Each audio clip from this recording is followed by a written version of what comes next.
সুস্থ হয়ে গেলে আমরা সবাই ঠিক মতো আবার খেতে পারবো। খুবই কষ্ট লাগে না আপনাদের পরিবারের পরিস্থিতি দেখে? হ্যাঁ, তুমি কেমন আছো? আমরা ভালো আছি। ভালো আছো? আচ্ছা, বোনকে ডাক্তার দেখিয়েছো? হ্যাঁ, বোনকে ডাক্তার দেখিয়েছি, বোন এখন হ্যাঁ, সুস্থ আছে মোটামুটি। সুস্থ আছে বোন? হ্যাঁ, আচ্ছা আচ্ছা, বাবা কেমন আছে? বাবার এই যে শুয়ে রয়েছে, শরীর খারাপ আবার। ভীষণ জ্বালা যন্ত্রণা করছে, আচ্ছা, জ্বালা যন্ত্রণা করছে। প্রচুর জ্বালা যন্ত্রণা করছে। আচ্ছা, তোমরা এই বাড়িতে, তোমরা আগে যে বাড়িতে ছিলে সে বাড়িতে কি হলো? ওই বাড়িতে অনেক টাকা ভাড়া দাদা। অনেক টাকা ভাড়া, হ্যাঁ, আবার এখানে এসছেন একটু কমের মধ্যে? 1000 টাকা কম বলে আমরা আবার এই বাড়িতে এসেছি। 1000 টাকা কম বলে এসছেন? ওই বাড়িতে 5200 ছিল, এই বাড়িতে 4000। আচ্ছা আচ্ছা, স্কুলে যাচ্ছ তুমি? হ্যাঁ, স্কুলে যাচ্ছে কিন্তু টিউশন দিতে পারছি না। টিউশনি দিতে পারছেন না? আচ্ছা, টিউশনি কত করে নেয় তোমার? একটা জায়গায় 600 টাকা আর একটা জায়গায় 700 টাকা। একটা 600, একটা 700? আচ্ছা আচ্ছা, ঠিক আছে, তুমি পড়াশোনা চালিয়ে যাও, পড়াশোনা বন্ধ করো না, আমি চেষ্টা করবো তোমার পড়াশোনা যাতে বন্ধ না হয়। আপনার মেয়ে, ছোটো মেয়েকে ভর্তি করেছেন? হ্যাঁ, ওকে ভর্তি করেছি কিন্তু ওকেও টিউশন দিতে পারিনি। ওকে টিউশন দিতে পারে না? টিউশন দিইনি, আচ্ছা, শুধু স্কুলে যাচ্ছে ওরা। স্কুলে যাচ্ছে? আচ্ছা, আপনার স্বামী কেমন আছে এখন? ওকে শুক্রবারে ডাক্তার দেখানোর পরে বাড়ি এসে 2টো রিপোর্ট করেছি। আচ্ছা, রিপোর্ট করানোর পরে এখন পেটে পুজ হয়ে গেছে। পেটে পুজ হয়ে গেছে? এখন ডাক্তার বলেছে সকাল বিকেল 2টো করে ইঞ্জেকশন চালু করতে। 2টো করে ইঞ্জেকশন চালু করতে হ্যাঁ। বলেছে সকাল বিকালে? আচ্ছা আচ্ছা, আর আপনি 2বার অপারেশন করেছেন তো আগে? করিয়েছি, তা তো 3বার করিয়েছি। 3বার অপারেশন হয়েছে, মানে 3বার অপারেশন হওয়ার পরে আপনি সুস্থ হননি? অপারেশন সাকসেস হয়নি। অপারেশন সাকসেস হয়নি? আপনারা কি চাইছেন এখন, কি চাইছো তুমি? আমি চাইছি আমার বাবা খালি সুস্থ হয়ে যাক, আমরা ঠিক মতো খেতে পারি না। বাবা সুস্থ হয়ে গেলে আমরা সবাই ঠিক মতো আবার খেতে পারবো। খুবই কষ্ট লাগে না আপনাদের পরিবারের পরিস্থিতি দেখে?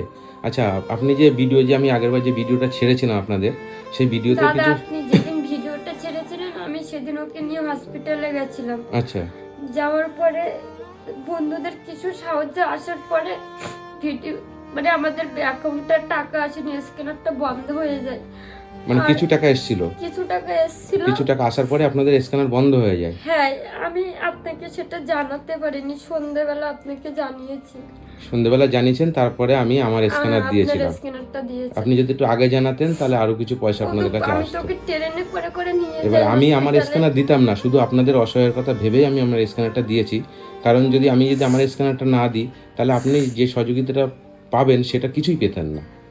তাই আপনার রিকোয়েস্টের জন্য আমি আপনাকে দিয়েছি আমার আমি স্ক্যানার। তো ওকে একাই নিয়ে যাই ট্রেনে করে হসপিটালে নিয়ে।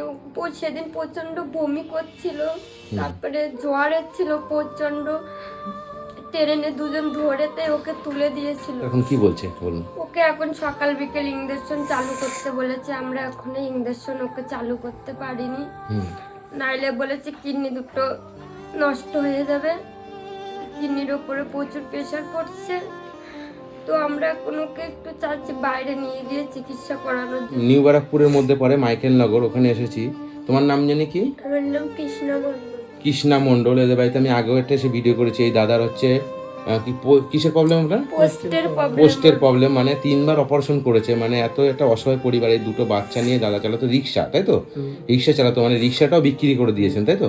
রিক্সাটাই বিক্রি করে দিয়েছে, দিয়ে সব চিকিৎসার পিছনে লাগিয়েছে। এখন আপনি কি করেন? আমি লোকের বাড়িতে কাজ করি। এই দিদিটা লোকের বাড়িতে কাজ করে, মানে ঘর মোছা বাসন মাজা এই কাজ করেন, তাই তো? হ্যাঁ। এই কাজ করে, এই ছোট ছোট 2টো সন্তান, মানে এই পড়াশোনা। তুমি কিসে পড়ছো? আমি এইটা এইটে পড়াশোনা করো, তাই তো? এইটে পড়াশুনো করে, মানে এতটাই অসহায় পরিবার। এই দাদাটার যদি কিছু হয়ে যায় এই পরিবারটা পুরো ভেসে যাবে, দেখছেন অবস্থা এদের। হ্যাঁ, মানে মানে কাজ করতো তবে এনাদের খাওয়া চলতো। আজকে 2017 সাল থেকে উনি এইভাবে বিছানায় পড়ে আছে। এনার পিছনে এই পরিবারটা পুরো উঠে পড়ে লেগেছে যে ওনাকে সুস্থ করার জন্য, কিন্তু কোনো প্রকারে পাচ্ছে না। মানে এত চেষ্টা করছে, পারছে না, এত জায়গায় দৌড়াচ্ছে, পারছে না। মানে এতটাই একটা অসহায় পরিবার। মানে বাচ্চাটাকে দেখতে পাচ্ছেন, এদের দেখলে সত্যি কষ্ট হয়। কেননা কি বলবো, মানে আপনারা এই ভিডিওটা আমি ছাড়ার পরে আপনারা সহযোগিতা করেছেন, কিন্তু যে সময় সহযোগিতাটা আসবে ওনার, সেই সময় উনি হসপিটালে ছিল। সেই সময় ওনাদের যে স্ক্যানারটা ছিল, স্ক্যানারটা বন্ধ হয়ে যায়। ওনাদের স্ক্যানারটা বন্ধ হওয়াতে আমাকে একটু রিকোয়েস্ট করার পরে আমি আমার স্ক্যানারটা দিয়েছিলাম। সেই স্ক্যানারে কিছু সহযোগিতা এসছে, সেই সহযোগিতা আজকে আমি ওনাদের হাতে তুলে দেবো।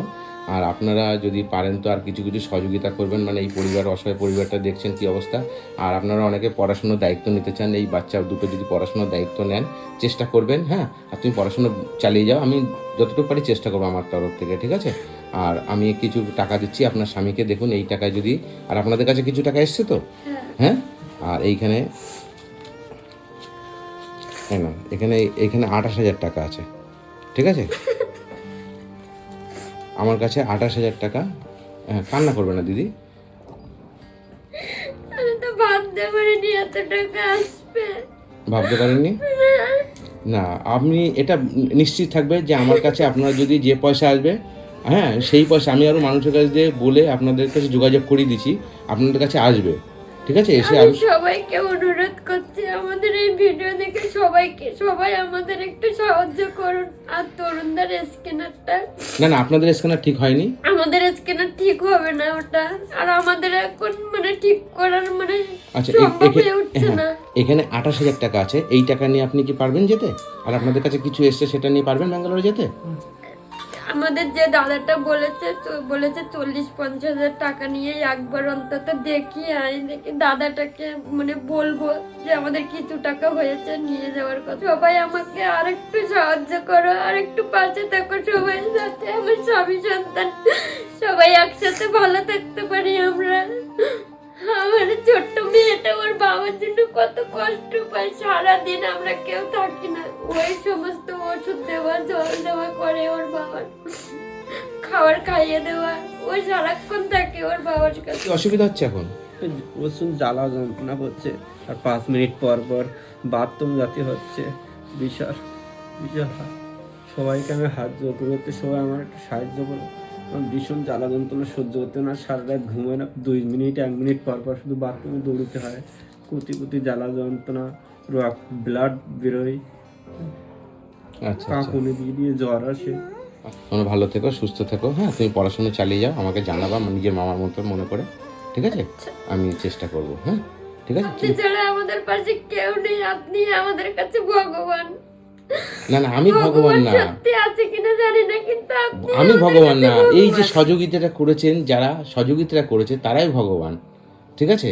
আমি কিন্তু মাধ্যম। আমি এখনো বলি, আমি সবসময় বলি সবাইকে, আমি মাধ্যম, আমি কিছুই করি না, আপনাকে ঠিক আছে? পাঠিয়েছে বলেই তো আপনি হ্যাঁ, এসেছেন। আমি কিছুই করি না, আমি মাধ্যম। তুমি দেখো আমার ভিডিও, ভালো লাগে আমার ভিডিও? আচ্ছা, কি নাম আমার? খুশির ভান্ডার তরু। খুশির ভান্ডার তরুণ। আচ্ছা আচ্ছা, ঠিক আছে, ভালো থেকো। হ্যাঁ, তুমি এখন ভালো আছো তো? আচ্ছা, ঠিক আছে, ভালোভাবে থাকাটা। আসি। আবার আসবে দাদা। হ্যাঁ, অবশ্যই আসবো।